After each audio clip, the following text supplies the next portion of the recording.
Süper. Oldu şu Merhaba, anda. hoş geldin. Hoş buldum. Merhaba. Nasılsın? İyiyim, sağ ol. Sen nasılsın?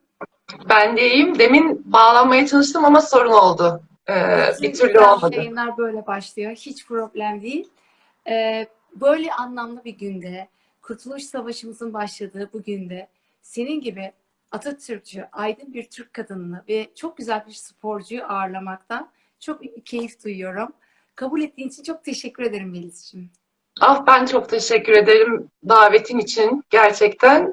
Ve böyle bir anlamlı günde olması da benim için ayrı güzel tabii ki. Hepimizin 19 Mayıs Atatürk Anma Gençlik ve Spor Bayramımız kutlu olsun. Aynı zamanda Kadir Gecemizde hep Evet. İslam aleminin kutlu olsun. Onu da söyleyelim. Kadir Ee, Gecesi mübarek olsun. Aynen. Sevgili hem sporcu hem bilim insanı hem de televizyon yönü olan sevgili Melis'ciğim. Ben şöyle Evet. başlamak istiyorum sohbetimize. Ben de bir fen öğrencisiyim. Doktor olmak için çok ders çalıştım. Ama ders çalışırken spor falan yapamıyorum. Bir ders çalışıyordum bir uyuyordum. Bir insan hem genetik mühendisi olup hem yan dal yapıp hem nasıl sporu bırakmaz? Yani bu nasıl bir uyumuyor musun? Lise yıllarında bunu nasıl başardın? Ya ki evet birazcık uyuyorum tabii ki uyuyorum. O bir uyku olmazsa olmaz zaten. Ee, Çocukluğumdan beri yaptığım için belki artık zamanı yönetmeyi biraz öğrendim herhalde. Yani spor yapmazsam ben hiçbir işimi gerçekleştiremiyorum artık. Spor beni hem dinlendiriyor kafa olarak hem fiziksel olarak. Yani sen de biliyorsun doktora yaparken, tez yazarken bu masa başında oturmak istiyor yani uzun süreler gerekiyor. Ve oturabilmem için yani fiziki olarak yorgun hissetmemem için benim spor yapmam gerekiyordu açıkçası. Ve ya şöyle de söyleyeyim, dürüst olmam gerekirse yani masa başında pek çok problemle karşılaşıyordum. İşte ne bileyim çözmem gereken pek çok sıkıntı da çıkıyordu tez boyunca, araştırma boyunca. Ve ben bunları öyle durumlarda kesip kendimi dışarı atıp bir koşu yapıp döndüğüm zaman çözebildiğimi falan görünce o benim böyle ayrılmaz bir parçam oldu. Yani yaşam içinde artık uyum sağladım diyeyim. Peki en çok şunu merak ediyorum. Hı. ÖSS zamanında bu azim devam etti mi? Yani lise 2, lise son en zor 2 yılımız. Hı. O Ya zaman şöyle ben evet ben eski voleybolcuyum aslında. Fenerbahçe'de yetiştim. Fenerbahçe altyapısında ve lise 2'ye kadar oynadım. Ve voleybol benim için bir aşktı yani çok keyifle oynuyordum. Her maça keyifle çıkıyordum, kazanmak için çıkıyordum. Ama inanılmaz da bir disiplin vardı yani biz her gün antrenman yapıyorduk.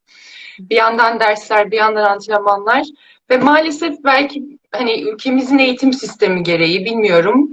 Benim bırakmam gerekti. Yani bir karar vermem gerekti. Ya profesyonel olarak devam edecektim ya da eğitim hayatına daha eğilmem gerekiyordu. Gerçi geri döneceğim diye bıraktım ama geri dönmedim. Lise 2 ve lise 3'te açıkça yani son 2 sene ben sadece sınava hazırlandım. Yani sporu sadece evde yaptım. Öyle hani düzenli şey yaptığım, devam ettiğim bir kulüp veya bir aktivite yoktu. yani bu kadar zamanda sadece 2 sene, en zor 2 senemizde bıraktım. Onun dışında hep Evet, hayatımda voleybol var, aynı zamanda koşucusun ve hayatta sürekli spor var. Zaten tescilli bir güzelsin. Genetik faktörler de var ama sporla da bunu devam ettirmişsin. Ne güzel. evet. Sabancı Üniversitesi'nden mezunsun. Üzerine doktoranı yaptın. Aynı zamanda beslenme uzmanlığı, diyetisyenlik alanında yan dal yaptın. Doğru söylüyorum değil mi? Şöyle doktorayı yaparken ben tekrar üniversite sınavına girdim. Okey. Ve tekrar lisans okudum. Yani 2 tane degree şey yapmış oldum. Yani İki doktora, lisansım yüksek olmuş lisans oldu. ve şey devam etti. Bravo. Yani gene Evet. spora devam etti. Uyumuyorsun işte. Yani başka türlü açıklayamıyorsun durumu. Çok Ee, seviyorum ben okumayı da, sporu da hareketli bir yapım var zaten. Yerimde duramayan bir yapım var. Ya o enerjiyi benim bir yerde atmam gerekiyor. Bir de sağlık için en önemli şeylerden bir tanesi aslında. Kendimi öyle iyi hissediyorum. Hem kafa olarak hem bedenen, vücuden. O yüzden keyifle yaptım diyeyim. Zorlandığım taraflar oluyordu illaki ama zaman ayırdım. Yani herkesin aslında bir 45 dakikası, yarım saati vardır hayatta. Bir yürüyüş yapabilecek, bir koşuya çıkabilecek. Pek bahane üretmemeye çalıştım kendime diyeyim. Şu anki 15 yaşında, 13 yaşında bizi izleyenlere, benim biraz öyle bir kitlem de var çünkü bu dizi oyuncularından dolayı. Ne dersin sporla ilgili? Sporla ilgili özellikle o yaşlar. Açısından ne söylemek istersin? Evet. Özellikle zaten o yaşlarda bırakılırsa bırakılıyor ve geri dönüşü de hani evet zor olabiliyor ama benim nacizane tavsiyem her zaman ama her zaman yani ne yapıyorlarsa aktivitelerinde, hayatlarında bir yerde onu tutmaları lazım. Çünkü ilerleyen senelerde çok lazım olacak ve faydasını da çok görecekler. Bu alışkanlığı ne kadar erken oturtursak aslında o kadar iyi. Biz yani her çocuğun, her ergenlik döneminde olan kişinin, yetişkinliğe geçecek, yani 7-24 herkesin, 7'den 70'e herkesin spor yapması gerektiğini artık reçetelere bile girmeye başladı. Yani fiziksel aktivite yapın diye. Ama O yüzden ülkemiz yeni nesil, bilinçlendi değil mi? Yani özellikle böyle sahillerde şurada burada yani Instagram'dan bile anlaşılıyor. İnsanlar spor videoları koyuyorlar. Yoktu 10 sene önce böyle bir şey. Şimdi yani herkes yapmalı diye bir motivasyon bütün dünyada. Yemekleri böyle yiyelim, spor yapalımlar başladı. Tabii ki evet. sosyoekonomik yani ülkenin ekonomik durumu arttıkça böyle şeylerin arttığı da bir Hı gerçek. hı. Ama ben ışık olduğuna inanıyorum. Umarım Evet, liselərimizdə de ortaokullarımızda da daha fazla özen gösterilir. Ben bir fen öğrencisiydim. Sadece hayatım boyunca yüzdüm. O da yani çok büyük kondisyonlarla değil. Ve kendi hikayemi şöyle anlatmak istiyorum. Belki bir ders çıkarılır diye. 30 yaşıma kadar da hiçbir kilo problemim yoktu. Yani inceciktim. evet. 30 yaşından sonra hafif hafif kilo almaya başladım ama sorun kilo almak değil, vücut şekliniz değişmeye başlıyor. Bunu doğuma bağlayabilirsin ama doğumdan çok spor yapmamış olmamdı. 35 yaşımda bana sevgili ortağım Zeynep tanıyorsunuz zaten. Çok daha Evet, evet. sporcu bir tiptir. Dedi ki Çok öpüyorum kötü onu da yaşlı buradan. tamam açık yazalım. Bana dedi ki o kadar kötü yaşlanacaksın ki dedi. Ben gezeceğim sen oturacaksın dedi bana. İyi Zeynep demiştin. yaşlılık korkusu yani kötü yaşlanmayı biyolojik olarak öyle Evet, anlattık ki hatta sen daha güzel anlatırsın spor yapmayan bireyin vücudunun nasıl yaşlanacağını. Ben 35 yaşımda spora başladım. Bu da hiç hayatında spor geçmişi olmayanlara belki ışık olur diye kendi payıma düşeni söylemek istiyorum. 3 evet. yıldır düzenli spor yapıyorum. Çok vazgeçtiğim nokta oldu. Yani benim hayatım uygun değil çünkü ben çok çalışıyorum. Gece 4'te yattım. Ne işim var sabah 7'de burada dediğim. Ama kırılma noktasını her aşıp bir daha geldiğimde bırakmadım. Şu an çok düzenli spor yapıyorum. Bir daha da herhalde bırakmam diye düşünüyorum umarım. Ama söylediğim gibi Zeynep de benim o kırılma noktalarına vazgeçmem de benim için çok önemli. Şimdi Evet. bahsettim. Sen bu konuyu açar mısın? Hiç spor yapmadı. Hı 60 hı. yaşına geldi ne olur? Evet, 60 yaşında ve hiç spor yapmadı. Şimdi biz sporu sadece kalorik açık oluşturalım, kilo verelim diye önermiyoruz aslında. Spor, ya bizim insan vücudu hareket etmeye odaklı, evrilmiş durumda ve adapte aslında.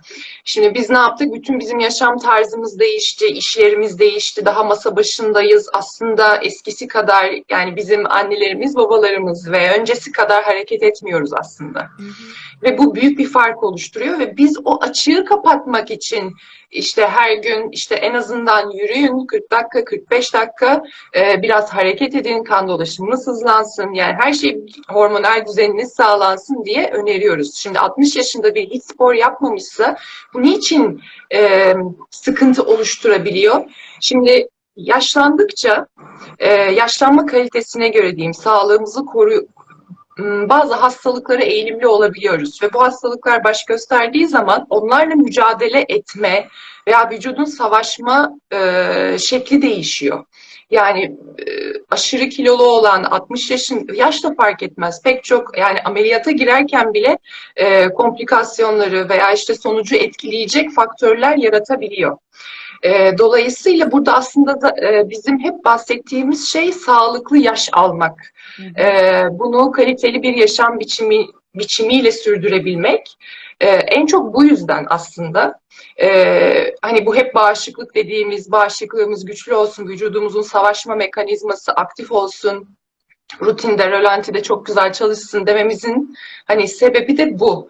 Bunu güçlü tutmanın tek yolu da kendimize bakmamız. Ha, bu alışkanlıkları tabii ki değiştirmek gerekiyor. İşte bir sürü stres faktörü var. Günlük hayatımızda işte çok fazla maruz kalıyoruz. Bu kadar kontrol edilemeyen şeyler içerisinde tek kontrol edebileceğimiz kişi biziz.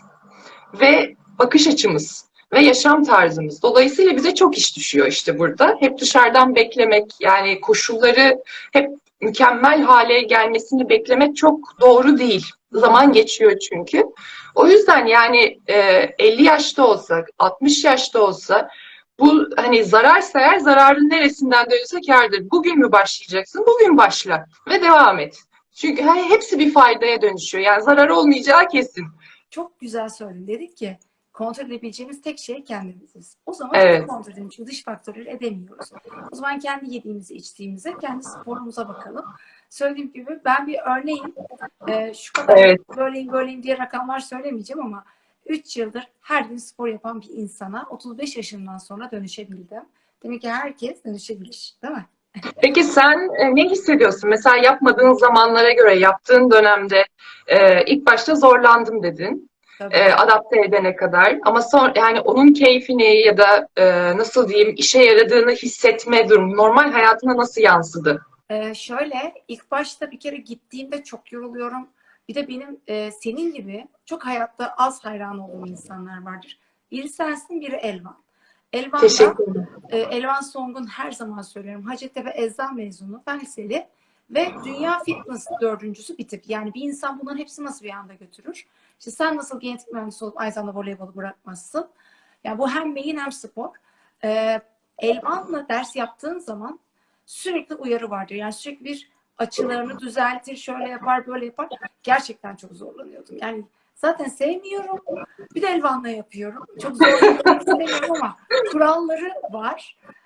Benim için Disiplini var, evet. gittiğimde de keyif almıyorum. Daha o serotonin bölümüne erişememişim. Çok zor oldu, evet. Hep şundan korktum. İşte Zeynep Efes'te gezecek, ben gezemeyeceğim. Titreyeceğim falan. Türk yaşlılar olacağım, böyle oturacağım göbekli diye. Şöyle şunu fark ettim. Ben spor yapamadığımda şu an uyuyamıyorum. Benim kaliteli bir uyku yapabilmem için, beynimin rahatlaması için kesin spor yapmam lazım. Spor yaptığım an benim dünyadan da ayrıldığım bir meditasyon bence. En güzel. Evet. Beyin sürekli uyarı alan, çalışan bir beynimiz var. Onun bir meditasyon tarafı olduğuna inanıyorum. Gerçekten bana böyle bir farkındalık getirdi. Harika. Yani bunları duymak zaten çok güzel. Bunu hissettikten sonra devam ettirmesi zaten hani zoraki olmuyor. Otomatikman Evet. normal rutine oturmuş oluyor. Harika haberler yani senden. Yani şimdi hayranlıktan bahsettim. Gerçekten kaç sene önce bir Ayşe Arman röportajıyla ben seni tanıdım. Türkiye'de tanıdım. Ben daha o kocaman Ayşe Arman Türkiye güzeli genetik mühendisi deyip senin fotoğrafını koyduğunda seni kişisel olarak tanımıyordum ve çok kısa bir sonra tanıştım. Evet. Ama dedim ki ya bu nasıl olur, nasıl bir şey? Alışkın olduğumuz bir durum değil çünkü. Oradan öğrendim ki işte aslında bir sürü şey bir arada olan birisisin. Evet, sağ ol. Ayşe Arman röportajı nasıl oluştu? Bundan kısacık bahseder misin? Ya evet, o da yani tesadüflere inanır mısın bilmiyorum ama bizim o zaman ben doktorayı yapıyordum henüz. Ve Sabancı Üniversitesi'nde bizim ödül törenimiz oluyordu. Lacivert ödül töreni diye. Ve biz o yılın enlerine oylama yapıp ödül veriyorduk. Ve o senenin gazeteci ödülünde Ayşe Arman kazanmıştı. Ve ben de bu etkinliğin sunucularından bir tanesiydim. Hı hı. Ve biz orada işte takdim ederken ödülleri, işte hazırladığımız programı sunduktan sonra Ayşe Arman'a sıra geldi. Ödülünü verdik. Ödül töreninden sonra çok güzel bir sohbetimiz oldu onunla. Bizim rektörümüz de bahsetmiş herhalde. Bu işte hem Türkiye güzelimiz oldu hem Bizi yurt dışında temsil etti. Şimdi burada doktora yapıyor diye. Onun üzerine bu sohbet oldu. Aynı senle nasıl şu an ediyoruz. O da bunu nasıl yaptığımı merak etti. Ve onun üzerine benimle röportaj yapmak istediğini söyledi. Çok mutlu oldum tabii ve o da 30 Ağustos'taydı. Hiç unutmuyorum. 30 Ağustos'ta Hürriyet'te çıkmıştı. O da çok anlamlı bir gündü benim için. Böyle şey 30 Ağustos Zafer Bayramı'nda 2014 olması lazım bayağı ya da 2016 öyle bir şey. Yani seneler de çabuk geçiyor. 2020 olmuş. Ben 30 yaşındayım artık. Ve o zaman da henüz mezun olmamıştım. Yani tezimi vermemiştim. Sonrasında zaten hepsi halloldu. O zaman daha beslenme ve diyetetiğe sadece başlama planım vardı. Henüz gerçekleşmemişti. Sonra o da gerçekleşti. Böyle bir, şimdi ben de dönüp baktığım zaman orada verdiğim cevaplara iyi ki diyorum. Dediğim her şeyi de yapmışım, yapmaya devam etmişim. Hani beni bazen biz şey deriz, insanlar hani yıllık planlarını yapsınlar, bir yere not etsinler. Yazmak her zaman daha etkilidir. Onların gerçeği... Nasıl? Niyettir. Ha, evet. Ve niyet gönderirsin. O yüzden Aynen öyle. nerede olmak istediğini yaz derler ya, o iyi bir şeydir. Yazacaksın. Evet. O da öyle bir şey oldu. Yani güzeldi. Ona da teşekkür ediyorum. Yer verdi bana köşesinde. Ve oradan sonra mı televizyona bir bağlantın başladı? Çünkü ben biliyorum ki sen bir dönem NTV'de staj yaptın. Evet. Ayşe Armağan'la röportaj ve alakası var mı, yoksa bu senin istediğin bir şey miydi? Aslında şöyle, röportajdan sonra ben uzun süre okumaya devam ettim. Hani teze çok yoğunlaştım ve ikinci lisansa işte beslenme ve diyetetiğe. Onlar bittikten sonra ne zaman iş hayatına başladım, o zaman televizyonla ilgili bir teklif geldi. Hani böyle bir program yapmak ister misin diye. Ben de her zaman istiyordum alanımla ilgili bir şeyler yapayım ve doğru bilgiyi ulaştırabileyim, anlatabileyim diye. Dedim yaparım. Melis'le İyi Yaşam diye bir program yapmaya başladık sonra. O da yani bir senelik çok yeni bir yayıncıyım aslında. Ama ödül aldı. Dünya Basın Mensupları Derneği'nden. Ve o da beni çok mutlu etti mesela. Yani ben hiç beklemiyordum bunu. Ama içerik olarak beğenmişler. Ve hani kıymet vermişler deyip onlara da ayrıca teşekkür ediyorum tekrar tekrar. Ben de çok mutlu oldum. Çünkü beni ve Zeynep'le diş hekimi olarak Evet. ettin ve bize o kadar akıllı, mantıklı sorular sordun. Ben yaklaşık 10 yıldır televizyon programlarına katılıyorum. Hepsi de çok keyif aldım. Ama karşımda tabii genetik mühendisi birisi olduğu zaman sorular inanılmaz aktı. Sonra ben bu karantina döneminde seninle yaptığımız 52 dakikalık yayını kendim oturup 1 dakikalık videolara çevirdim. Çünkü o kadar mantıklı ki ben onları tık tık tık tık cevap haline yayınlayabildim. Konuğunu hem çok güzel konuşturuyorsun hem de konuya çok vakıfsın. O yüzden de seninle geçirdiğim program gerçekten harikaydı. Sen inşallah devam edersin. Ben sık sık gelirim senin programına. Evet. Bırakmayacağım zaten. Devam. Şimdi korona döneminden dolayı bir ara verdik. Bakalım bu gidişattan sonra nasıl olacak. Ama Melis'le Yaşam ya televizyonla ya da YouTube'da devam edecek yani. Onun planını yapıyorum. Çünkü ihtiyacımız var. Yani güncellenmeye, kendimizi geliştirmeye, yani doğru kaynaklardan doğru bilgiyi alıp doğru sorular sorarak o cevapları ulaştırmak, hani bir bakış açısı sunmak, bilmiyorum, benim için önemli. Onun için devam edeceğim. İnşallah izleyenler de seviyordur, hani faydalanıyordur. Hani en zaten güzel geri dönüş, hani benim memnun edecek şey o olur. Ve sen de iyi ki geldin Zeynep'le birlikte. Tekrar da gelirsiniz zaten. İnşallah. Böyle karşılıklı birbirimizi ağırlamak çok güzel. Ben de bu canlı yayın işini çok sevdim. Çok eğlenceli. Değil mi? Keyifli oluyor. Yani şu günlerde hem işte bu sohbetleri içinden bir şeyler alabilmek güzel oluyor. Ben de pek çok canlı yayını takip ediyorum. Çünkü hani televizyondaki programlar da bir süre sonra kısıtlı oluyor.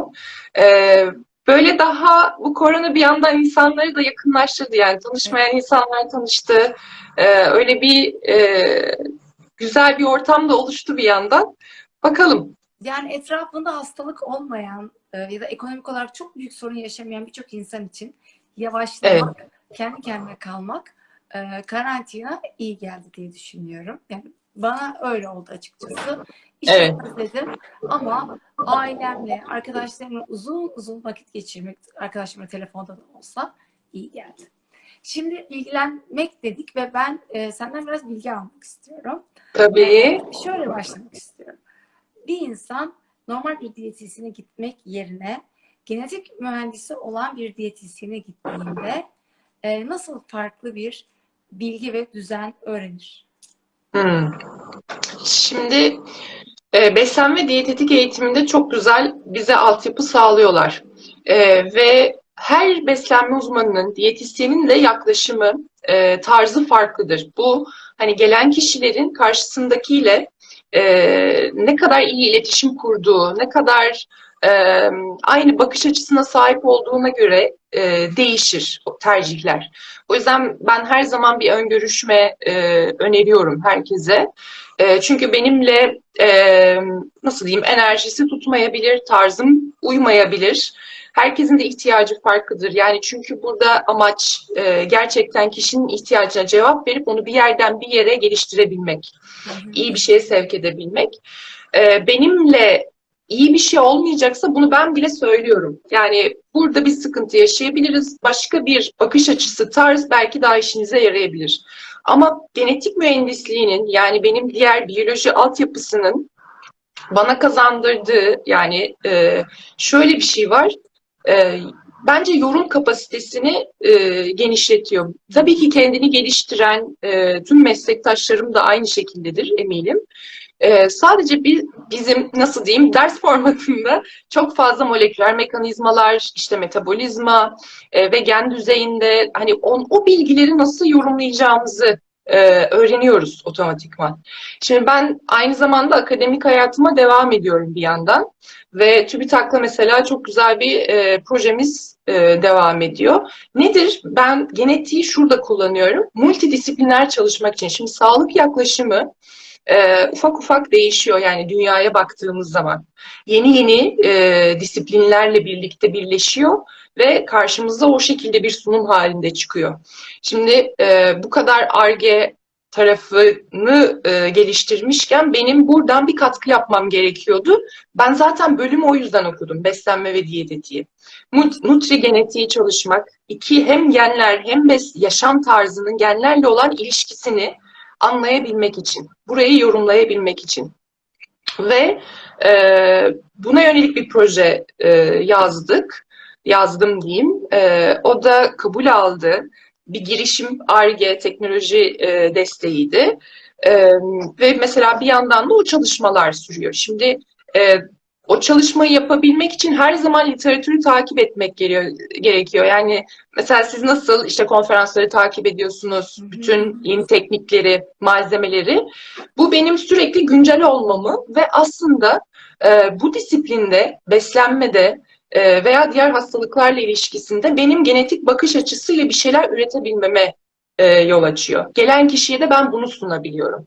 Basitleştirmek anlamında soruyorum. Sen Hı hı. danışanından genetik tabanlı bir test istiyor musun? Her danışanıma istemiyorum. Hı hı. Ama istediklerim oluyor. Özellikle son dönemde benim üzerine çalıştığım konu bağırsak florası ve oranın genetik Hı hı. analiziyle ilgili. Özellikle işte bu kilo veremeyen, sıkıntısı olan, bu çok bireysel bir yaklaşım çünkü. Hı hı. Kiminin ihtiyacı yoktur zaten hani onu anamnezlerde yani konsültasyonlarda değerlendiriyoruz. Ama uzun vadede böyle yo-yo etkisi olduysa, bağırsak problemleri yaşıyorsa, bazı stres faktörleri değişik yansımalar yapıyorsa vücutta, Hı hı. ona göre ben bunu isteyebiliyorum ve ona uygun tamamen işte o personalized dediğimiz kişiselleştirilmiş uygulamaya geçiş o şekilde yapıp ve sonuçta alıyoruz. Çok güzel sonuçlar alıyorum. İşte amaç da bunu otomatize etmek benim projede. Bu tek başıma yaptığımı herkesin yapabileceği, kullanabileceği hale Ve getirmek. getirmek. Hı hı. Peki şöyle bir şey sormak istiyorum sana. Hı hı. 3 tane kavram var benim kafamda oturtamadığım. Çok ayrı ayrı, her gün üzerine çok uzun konuşulması lazım. Ayırıp sormaya çalışacağım. Sen istediğin gibi başla. Glisemik indeksi düşük beslenmek, ketojenik beslenmek ve glutensiz beslenmek. Hı hı. Glutensiz biraz alerjiyle ilgili ama kilo vermek isteyen bir kişi ketojenik mi glutensiz mi tercih etmelidir? Hmm. Güzel soru. Şimdi herkesin aklında bu var. Hangi diyet Kavramlar yapmam geziyor, lazım? geziyor, geziyor. Evet, sen oturacaksın şimdi bunları. Şimdi ketojenik diyetin ne olduğunu iyi anlamak lazım. Biz normalde ketojenik diyeti sadece çünkü ketojenik diyet aslında gerektiği gibi uygulandığında çok sert bir diyettir. Spesifik sadece hastalıklara özgü uyguladığımız bir diyet. Nörolojik hastalıklar için onların semptomlarını biraz daha yavaşlatmak, Parkinson mesela. azaltmak için Parkinson, MS, epilepsi, otizm gibi gibi. Ve şöyle bir gelişme oldu. Tabii ketojenik diyet yağ mekanizmasını çalıştıran bizde iki tane metabolizma var diyelim. Bir karbonhidrat metabolizmamız bizim enerjimizi ortaya çıkaran hani konuşmamız, günlük hayatımız ne gerekiyorsa buradan sağlanıyor. Ama bir de yağ metabolizmamız var bizim. Bu da enerji veren, bize enerji sağlayan bir makinemiz. Ketojenikte işte bu karbonhidrat makinesini metabolizmasını devre dışı bırakıyoruz. Yağ metabolizmasını çalıştırıyoruz. Yani vücut yağ yakmaya başlıyor, karbonhidrat değil. Dolayısıyla bazı bunun son ürünleri yani vücutta biriken maddeleri, çıkan maddeleri değişiyor. O yüzden e, bu mekanizma anlaşıldıktan sonra dediler ki acaba bu obezite için bir çözüm olabilir mi? Çünkü yağ yakmaktı mevzu. Hani yağ yakmayı teşvik etmek vücudu. Çünkü biz çok alıştırıyoruz vücudu. Karbonhidrat, sadece karbonhidrat metabolizmasından faydalanıyoruz. Dolayısıyla yağ metabolizması da nasıl çalışacağını unutuyor. O yüzden ketojenikte belli bir dönem onu sürdürmek gerekir ki yağ yakma metabolizması devreye girsin. Yani öyle arada yapılan yani karbonhidratı biz sayımla veririz. Sebze bile sayımladır. Ama şu anda günlük olarak kullanılan ve tavsiye edilen hafif ketojenik yani sebze odaklı ketojenik yağdan sağlıklı yağlar bakımından zengin beslenmek, daha sonra protein bu ikisinin olması gerekiyor ama yağ yüzdesi çok fazla ve yanında mutlaka lif kaynağı. Lif kaynağından bahsederken de biz işte koyu yeşil yapraklı sebzeler, baklagiller bunlardan bahsediyoruz. Şimdi zaten buna döndüğü zaman olay biraz daha Akdeniz tipi beslenmeye kayıyor. Yani isimler değişebilir ama totalde yapılan şey aynı gibi. Ketojenikte çok dikkatli olmak lazım o yüzden. Hani kişinin e, ya uzman kontrolünde olması lazım. Çünkü beklenmeyen sonuçlar oluşmasın diye. Kişinin bir sürü rahatsızlığı olabiliyor çünkü buna eşlik eden sadece kilo problemi değil, işte kardiyovasküler hastalık olabilir, kalple ilgili, ne bileyim tansiyon problemi, şeker problemi. Yani bunların hepsinin değerlendirilmesi lazım. Şöyle bir şey söyleyebilir miyiz? Yani e, bölgesel yağ yakmak değil de biraz daha Hı hı. obez sınıfına yaklaşmış ya da o sınıftaki kişiler için ketojeniyi daha bir düşünürüz der misiniz? Böyle bir şey var mı?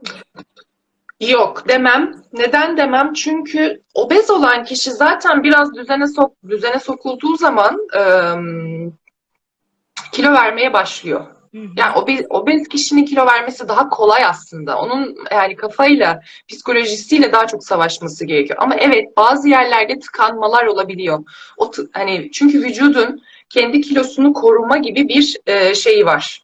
E, direnci olabilir, o yatkınlığı var. Evet. Çünkü neden? Vücut çok enteresan vücutlarımız yani çok akıllı. Her koşula adapte olmaya yönelik çalışıyor çünkü. Adapte olduğu yere de bağlı kalmak istiyor. Bozmak istemiyor o konfor yerini. Ve orada işte direnç gösteren yerlerde biz yani program değişikliği bazı şeyler yapabiliyoruz, uygulayabiliyoruz. Bir sarsmak için yani. Anladım. O zaman yani kullanım zamanları, ne bileyim, sporcuysa farklı, normal sedanter yani normal profesyonel sporcu olmayan birinin farklı. Onların hepsinin böyle güzel değerlendirilmesi lazım. Sonuç verimli olsun diye. Diye. Glisemik indeksi düşük beslenmek ne demek? Glisemik indeks bu işte karbonhidratlar. Mesela ketojenik diyet için biz şunu söyleyebiliriz. Glisemik indeksi çok düşük bir beslenmedir. Hı hı. Neden? Karbonhidrat yok içinde çünkü. Şimdi O zaman nedir? ikisi Her bir ayrı kavram değil. İkisi iç içe kavram. evet. Glisemik indeks bizim besinleri tükettiğimiz zaman kan şekerimizi ne kadar yükselttiği ile ilgili bize bilgi sağlayan bunları ölçmüşler ve bir genel kılavuz çıkarmışlar. Her besinin bir glisemik indeksi Hı hı. var. Ama şu anlaşıldı daha sonra. Bir de glisemik yük diye bir şey var. Hı. Örneğin bir kap dondurma yedik. Glisemik indeksi normalde içinde şeker olduğu için ama sütlü tatlı vesaire diğer tatlılarla kıyaslayınca daha düşük. Kan şekerini daha az oynatıyor. Ama siz bunu bir kap değil de 3 kap yerseniz glisemik yükü artacağından dolayı insülin seviyesini yani şekeri çok daha Hızlı. yükseltiyor. Miktarla ilgili. Ve daha sonra son çalışmada şunu gösterdi. Bu çok enteresan. İşte bu bağırsak florası ile ilgili olan kısım. Herkesin neden farklı olduğunu anlatan bir hikaye. Çok geniş çaplı bir araştırma yapılıyor. Bu kan şekerine besinlerin nasıl etki ettiği ile ilgili. Ve örneğin yine dondurmadan örnek vereyim. Dondurma yiyen X kişisinde işte 3 birim yükseldiyse e, Y kişisinde sadece bir birim yükseliyor. Yani herkes de aynı etkiyi yapmıyor glisemik indeks şeyi. O zaman biz şunu diyoruz. O zaman herkese aynı, hani kimi der su içsem yarıyor, kimi der bana hiçbir şey olmuyor.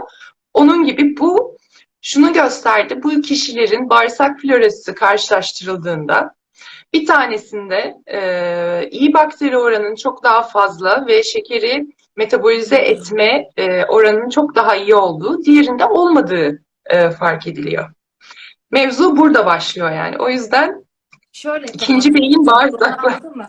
Aslında bir cetvel var. Glisemik indeksi 3, 5, 4 diye. Ama senin bağırsak floran iyi değilse ya da birbirinden farklı ise o 3, 5, 4 sende farklı etki gösterebilir.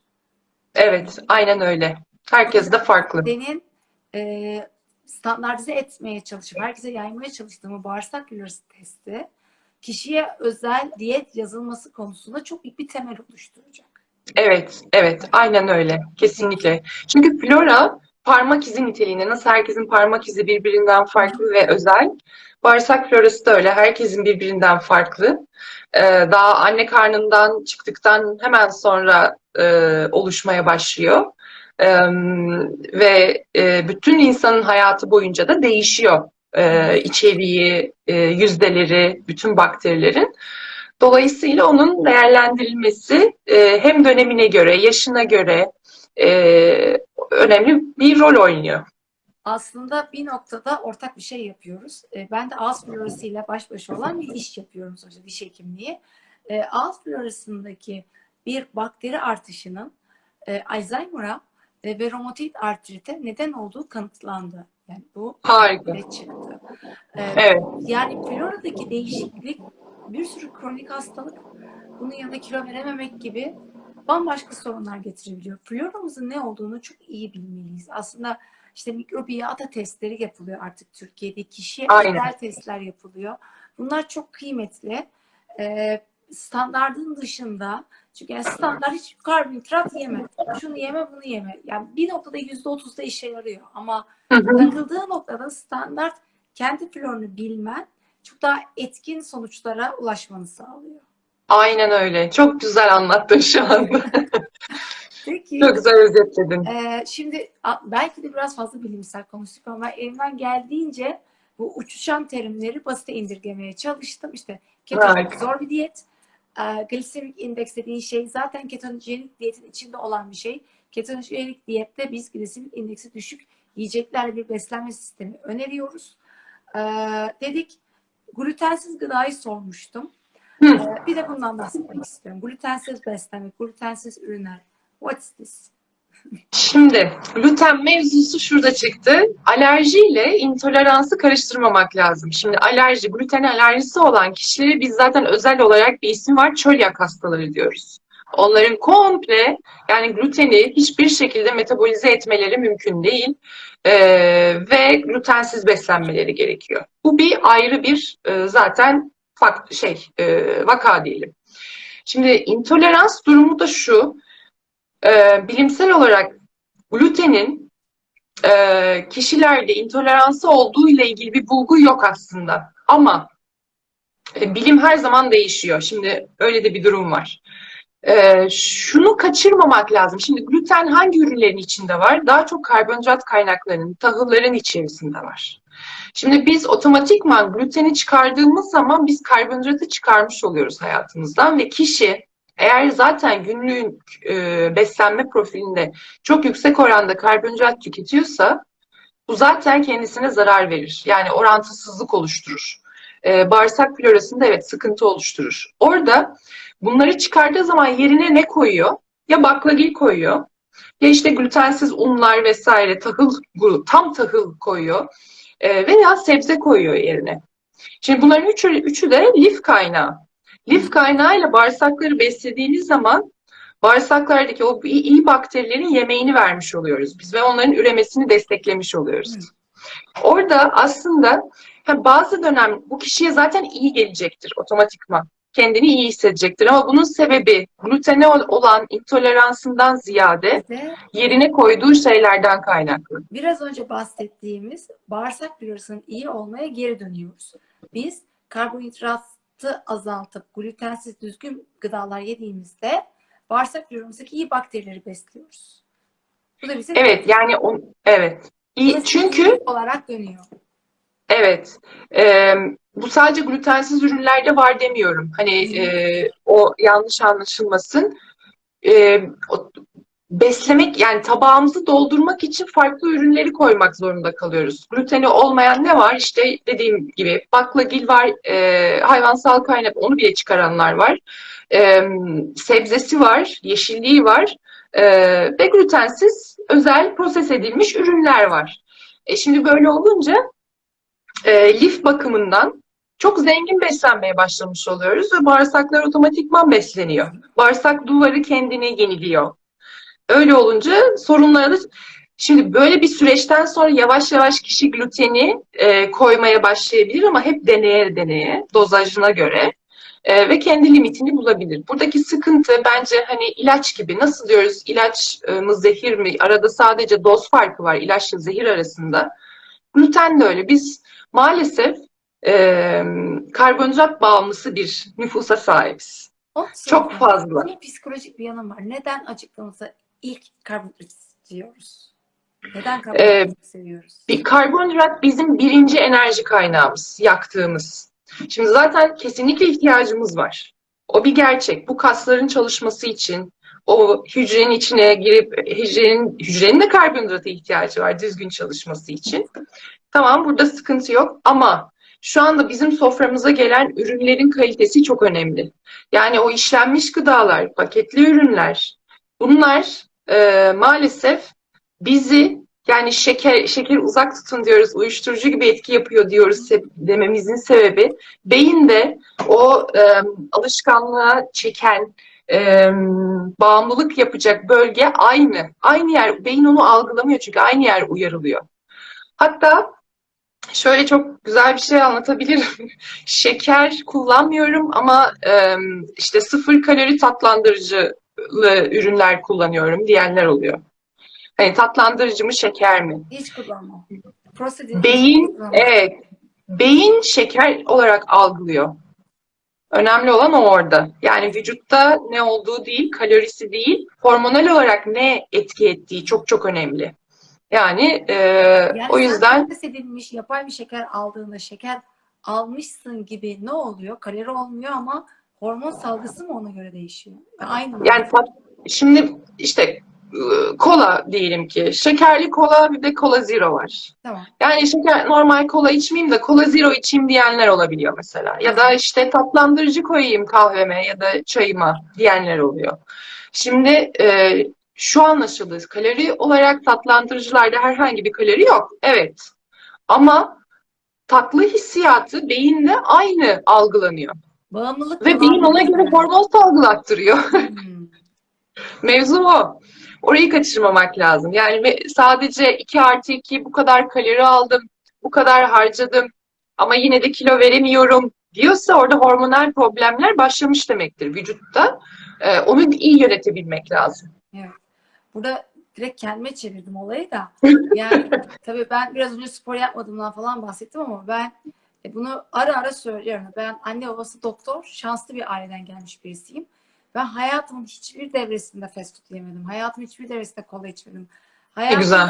annem babam bizi şöyle kandırırdı Melis. Sucuk ve sosis isterdik. Onların nitrat var lafını ben 12 yaşında, 25 sene önce de annem babam bunu biliyordu. Yazın isterdik, o kışın olur derlerdi. Kışın isterdik, yazın olur derlerdi. Çok iyi. Yıllarca içine nitrat var diye ben öyle şeyler de yemedim. Yani yemediğim o kadar çok şey var ki şu anda da proses edilmiş şeyler yemiyorum. Tabii ki o yüzden Harika. ben 30 yaşımdayken de 52 kiloydum ve hiç hayatım rejim yapmamış olmama rağmen yani bu birazcık da öyle şeyler yememeye alışkın olduğum için de belki vücutum sporsuz, görünüş olarak da idare etti, kondisyon olarak da. Çünkü Evet, evet, Barcelona evet. her zaman iyiydi diye düşünüyorum. Ama Aynen. şimdi işte hayatımda sen varsın, Elvan var. Sizleri arada arayıp soruyorum ve glisemik indeksi daha düşük beslenmeye de çalışıyorum. Evet. Biraz sizlere de akıl soruyorum. O da eczacı ve konuya çok alakalı olunca o da yardımcı oluyor. Bir de onları kattım. Ama hani ben buradan gene duyan herkese söylemek için söylüyorum. Lütfen çocuklarınıza paketlenmiş gıda yap. Kendiniz proses edilmiş şeyler. O proses edilmişi sen anlatsana. Ne demek proses edilmiş gıda? Şu demek yani her ürünün tabii değişik yani şimdi raflarda durabilmeleri için ürünlerin bozulmadan bizim soframıza kadar gelebilmesi için belli bir onu uzatabildikleri kadar uzatmaya çalışıyorlar ve bunun içine bir sürü koruyucu madde de girmek zorunda kalıyor. Nedir bu işte tuzundan şekerine. Yani arkasında şeker yazmaz, aroma yazar o etiketinde o da şekerdir aslında. Ya da tuz aynı şekilde. Hiç fark edilmez ama içerisinde onu korusun diye, bozulmasını engellesin diye yüksek oranda işte ne diyoruz monosodyum glutamatlar, çeşitli tuzlar, koruyucular yer ediyor. Şimdi biz bunları tükettiğimiz zaman evet belli bir dozda belki vücut onu zaten şey yapmıyor. Herhangi bir tepki vermiyor. Ama bu düzenli kullanılmaya başlandığı zaman birikim oluyor vücutta ve vücut işte bu detoks sistemini, kendini temizleme sistemini iyi çalıştıramamaya başlıyor. Çünkü yüksek oranda birikim var. Dolayısıyla bu metabolik olarak bozulmaya sebep oluyor işte.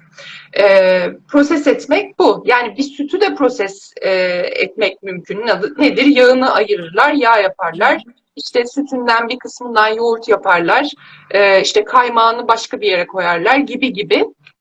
O yüzden tabii ki gıda güvenlik önlemleri, işte bu denetimler oluyor ama maalesef gıda sektörüne biraz güvensizlik var yani şu süreçte. O yüzden biz kişilere ürünleri çok iyi değerlendirmeyi, kaynağını iyi bilmelerini öneriyoruz. Spor yapıyor ve çabuk sonuç ulaşmak istiyor. Evde yemek yapmaya da üşeniyor. Proses edilmiş gıdalar veya protein tozları alıyor. İki Hı ayrı hı. konuysa kusura bakma ama hani bunları birleştirdiğinde 25-30 yaş arası bunu aldı. Sonra ne yaşar? Aşağı Em, yukarı. Biz şeyi çok görüyoruz. Çok güzel söyledin. Hani spor yapmaya başlayan, özellikle salon sporları ya da fark etmez, kendini spor yaptığını hissetmek için veya zayıflayacağın, daha hızlı sonuç alacağını düşündüğü için beslenmesinde bazı değişiklikler yapmak yerine direkt protein tozlarına saldırma söz konusu olabiliyor. Ben herkesin elinde salonda protein tozu görüyorum. Gerekli gereksiz. Yani şimdi biz profesyonel sporcu değiliz. Profesyonel sporcularda biz bazen performansı için gerekirse işte o kas yapımı için ki her branşta da değil bunları kullanıyoruz. Aksi takdirde aslında siz öğünlerde düzenlediğimiz zaman yeterince proteini alabiliyoruz aslında. Hı hı. Ha, o zaman da performansta işte şeyde bir sıkıntı varsa tekrar düşünülür ama bunların hepsinin içerisinde yani pek çok protein tuzunun içerisinde aroma da var.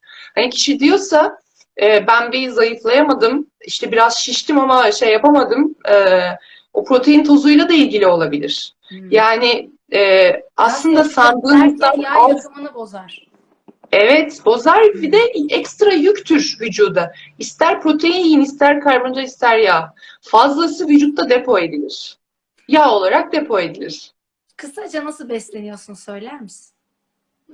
Ben nasıl besleniyorum? Şimdi şu dönemde yoğun antrenman programım yoktu benim. Yani dışarı çıkamadığım için sadece sporumu evde yapmaya çalıştım.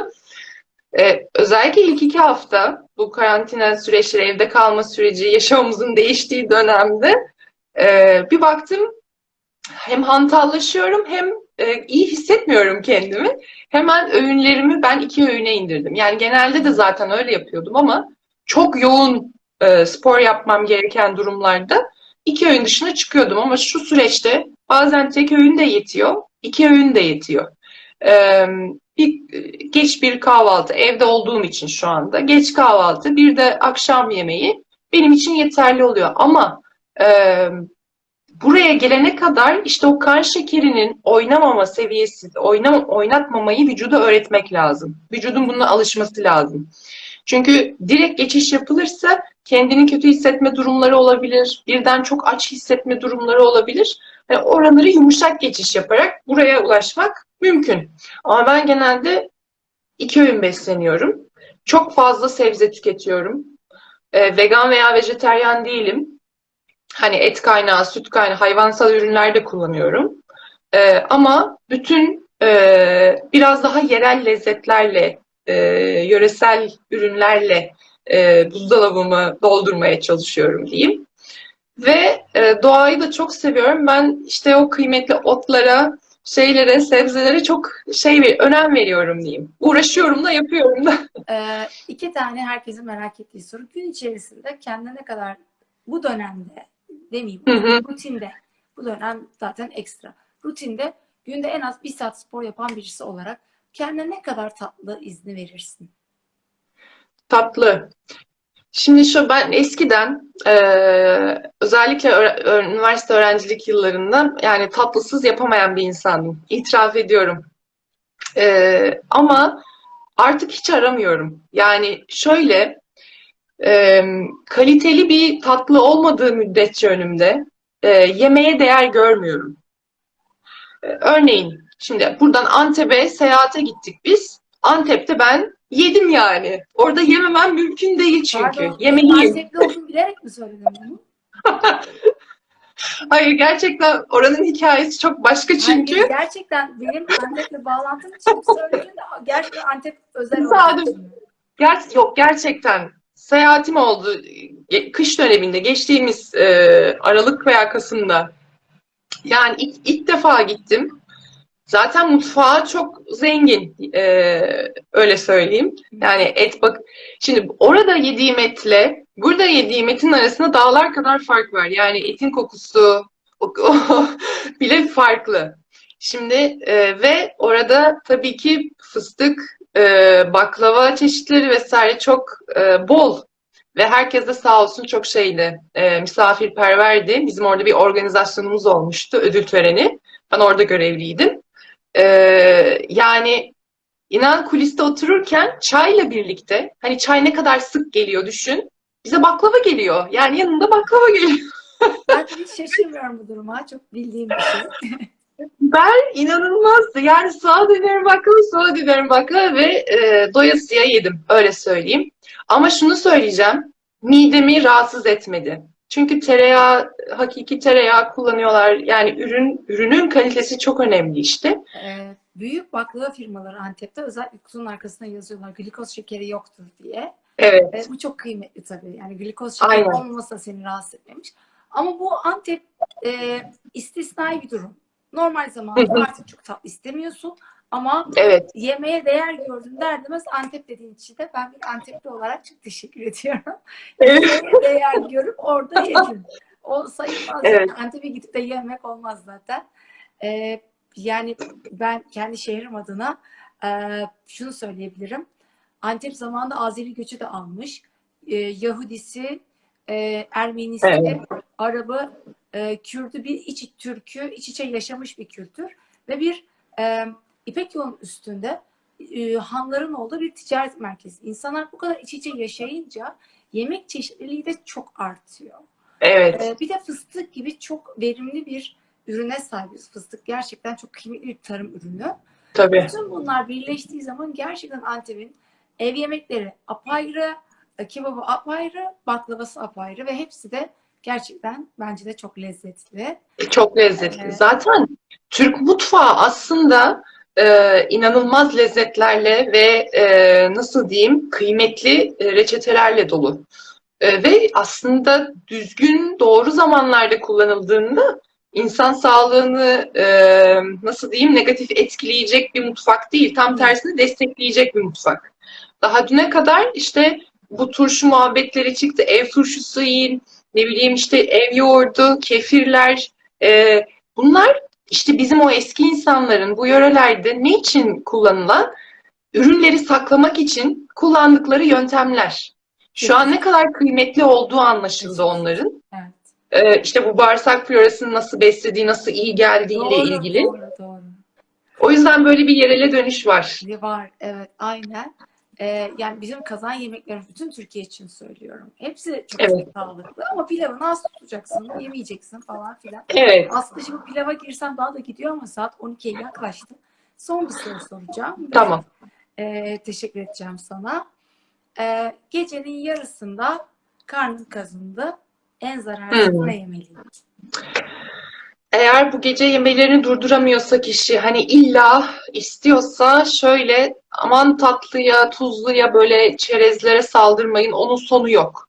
Onun yerine ben derim ki her zaman 4 kaşık böyle yoğurt koyun. Üzerine tarçın koyun. Hmm. Onu kaşıklayın. Hani belki ceviziniz vardır, bir şeyiniz vardır yanında içine koyun. O şekilde o güdünüzü bastırın. Çünkü geceleyin özellikle kan şekerini o kadar oynatmak aslında çok tehlikeli bir yandan. Hem psikolojik olarak çünkü aslında orada öyle bir sıkıntı var. Hem de alışkanlık olarak yani uykuyu bölmek ya da gece işte televizyon karşısında uykuyu geciktirecek şeyler yemek maalesef uyku kalitesini çok düşürüyor. Sandığımızdan da önemli o uyku kalitesi. O yüzden benim en önerebileceğim ya da kişi kendini hani kandırmak için bir bitki çayı demleyebilir. Yanında işte bir tanecik hurmasıyla cevizini yiyebilir tatlı niyetine. O bir şey olabilir. Daha hafif bir Hurma bile geçiş olur. uyku kaçırır ya. Onun yerine beyaz leblebi nasıl? Bak bir de onu soracağım. Nasıl? Nasıl? Bir Beyaz daha. leblebi. Beyaz leblebi. Leblebi nohut aslında. Tabii birisi az Nohut mıdır? şöyle biz leblebiyi böyle acil durumlarda kullanıyoruz. Hem biraz tıkıyor hem ama baktığın zaman nohut en nasıl diyeyim kullanılabilir ama kişinin böyle illa kilo vermek istiyorum diyorsa nohut bence riskli. Hmm. Çünkü karbonhidrat oranı en yüksek baklagildir nohut Oo, tamam. O aslında. zaman Yani onun yerine tarçınlı yoğurt en iyisi. evet. Aynen öyle. Onun yerine illa böyle tohumsal çerez gibi bir şey ineceksin ya çiğ badem tuzsuz ya Hmm. ceviz ya işte fındık fıstık bunlar konulabilir. Onlar daha mantıklı. Evet, tabii onlara söylediğin zaman böyle bu kadar bu kadar değil. Küçük küçük az az. Az az. Az az. Gerçekten Türkiye'de yapılan en zor işlerden birisini yaptığına inanıyorum. Sana sormak istediğim o kadar çok şey vardı ki işte sizin tartılarınızdan başlayacaktım. Siyasi Aa, bulguruna kadar gidecektim. Ama sen bir derya denizsin. Her ay konuda teşekkür ederim. bilgin çok fazla ve çok güvenilir. Ve sohbetin de çok zevkli. Keşke daha erken başlayabilseydik ama bugün hem bayram hem Evet, kandil değil çok yoğun bir trafik vardı. Ben de bağlantı sorunu yaşarız diye biraz ertelemek istedim. Ama şu saatte hala bizimle olan, bizi izleyen bir sürü kişi var. evet. Herkese çok çok teşekkür ediyorum. Ve en başta sana programımıza geldiğin için çok çok teşekkür ederiz. Ben çok teşekkür ederim davetin için. Çok da güzel sohbet ettik. Yine tekrarlarız. Yine başka konularda konuşuruz. Çünkü dediğin gibi çok geniş yani bu mevzu. Konuş konuş bitmez. Sabaha kadar bitmez yani. Öyle söyleyeyim. İnsan yaşamı, sağlığı ve her günde yeni bilgi geliyor. Değişiyor bazı şeyler, dinamikler. Konuşuruz. Tekrar bir araya geliriz. Sohbetimizi devam ettiririz. Keyifle. Çok teşekkür ederim. Ben çok teşekkür ederim. Başarının devamını diliyorum. Seni daha çok göreceğimizi de biliyorum. İnşallah. Çok sağ ol. Çok sağ ol. Teşekkür ediyorum. Herkese çok öpüyorum. İnşallah keyif almışlardır. İnşallah. İyi akşamlar herkese.